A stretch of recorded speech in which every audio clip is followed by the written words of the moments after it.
అలా చల్లని గాల్లో రాత్రి 9 గంటలకైతే పెళ్ళికైతే వచ్చేసామన్నమాట. ఇది మన శాంతిపురంలోని బాలాజీ కళ్యాణ మండపంలో పెళ్ళైతే జరుగుతుంది. డైరెక్ట్‌గా భోజనం దగ్గరికి వెళ్ళిపోయాం. పచ్చగా అరిటాకైతే ఏశారు. అందులోకి తెల్లని ఉప్పు, ఎర్రటి ఊరగాయ నేను ఇంకా రాలేదు. బాగా వేయించిన పెసళ్ళు, పెసరబ్యాళ్ళు, బాగా కాల్చిన చిప్స్, అలాగే బాగా తియ్యగా బెల్లంతో చేసిన ఒబ్బట్లు, అందులోకి నెయ్యి అదైతే మనం తినాం కదా. సో ఆ తర్వాత ఇంకేమొస్తుందా అని చూస్తుంటే మసాలా దోశ అయితే వచ్చేసింది. మన ఫేవరెట్ అనమాట.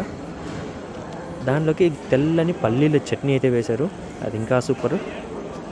చూడండి ఉర్లగడ్డ పల్లెం వేశారు. దాని చిన్న అరటిబండు, అందులోకి అన్ని వెజిటేబుల్స్ వేసిన పలావ్ రైస్, అందులోకి మళ్ళీ తెల్లని పల్లీల చట్నీ, అదంతా కలిపి అయిపోయిన తర్వాత మనకైతే వైట్ రైస్ వేశారు. అందులోకైతే మునక్కాడ సాంబారు. అది మొత్తం తినేసరికి పుల్లటి రసం అయితే వేశారు. దాంతో అయితే మనం ముగిచ్చేసామన్నమాట. మా తమ్ముడైతే ఇంకా తింటాన్నాడు. నాదైతే అయిపోయింది. మా అన్న పెద్దోడైతే అసలు మూసేసి కూర్చున్నాడు. ఇంకా ఎంతసేపు తింటారా అని. ఇంకా అలా కడుక్కుని అలా బయటకు వస్తుంటే ఈ కవర్లు అయితే ఇస్తారనమాట. ఇందులో ఏమైందో చూడండి. 2 అరటిపళ్ళు ఉంటాయి, 2 తమలపాకులు, ఒక్క పట్టణం అయితే ఉంటుంది. అలా బయటకు చూస్తే స్నాక్స్ మొత్తం అయిపోయినాయి. ఇంకా ముందు వచ్చింటే ఉండేవన్నమాట. ఈ గబ్బున బట్టల వల్లనే లేట్ అయింది. సో మొత్తం అయిపోయినాయి. వీళ్ళని అలా తిట్టుకుని ఇంకైతే ఊరికైతే బయలుదేరేసాం. ఫుల్ చలి కదా, మొత్తం మూతి మొత్తం కవర్ చేసుకొని మొత్తం అయితే బయలుదేరాం. లేకపోతే ఏముంది, గులాబ్ జాములు గలగలలాడతాయి. Thank you, bye bye.